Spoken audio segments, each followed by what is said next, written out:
Hi, my name is Tim Smith and I'm a trombonist in the Buffalo Philharmonic Orchestra. Today's video is about a super exciting topic, posture. Yeah, I know. Your band director or your private teacher are probably always after you about posture and slouching over or playing into your stand or leaning on one foot or letting the trombone pull your head down. So today I just wanted to give you a couple quick tips to fix some of those issues.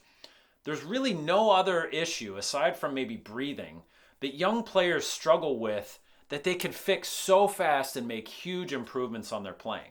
So I'm going to show you what I do to address posture. Number one, when I'm at home in my studio here, I actually sit on an exercise ball. Now I know it seems kind of weird, but what I like about it is it forces me to sit upright and I have to find my balance.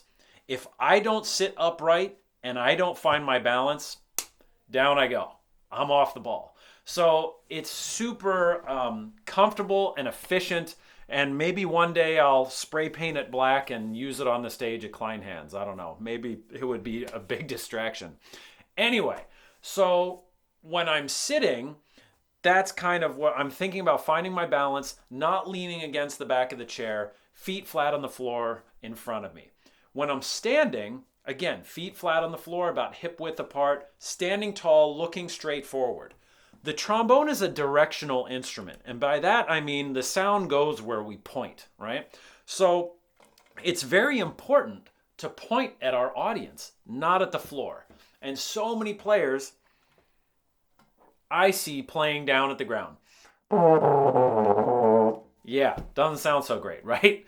So what I like to do is pick a target out there in the audience, just like if maybe you were shooting a bow and arrow at a target, somewhere. But I think of the audience as being my target, and I want to get the sound out there.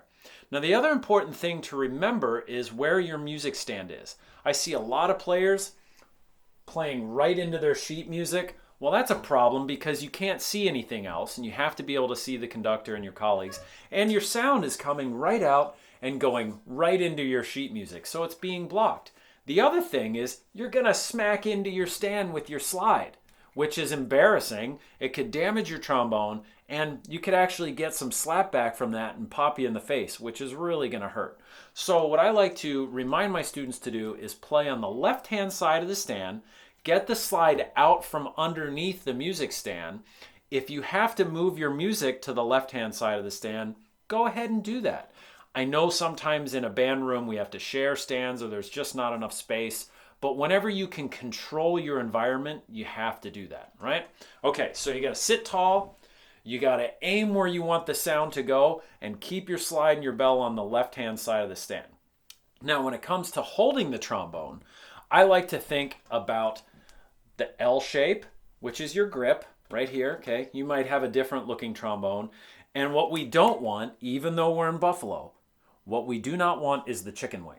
And the chicken wing is when your elbow goes out like this. That puts a lot of stress on your wrist and can lead to some big problems later in life.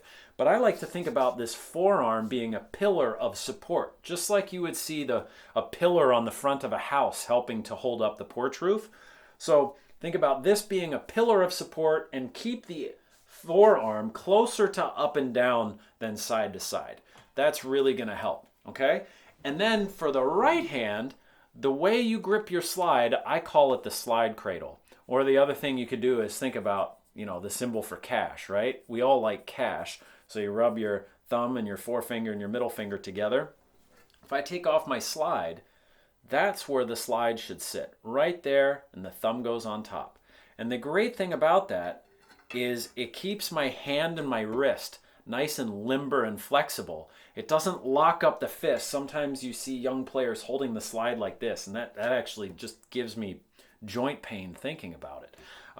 So if you hold the slide right there in the slide cradle, which is right behind kind of your fingerprints, you have a lot of flexibility, but you also have a nice secure grip, because the other thing you don't want to do is throw your slide right off the end of the horn.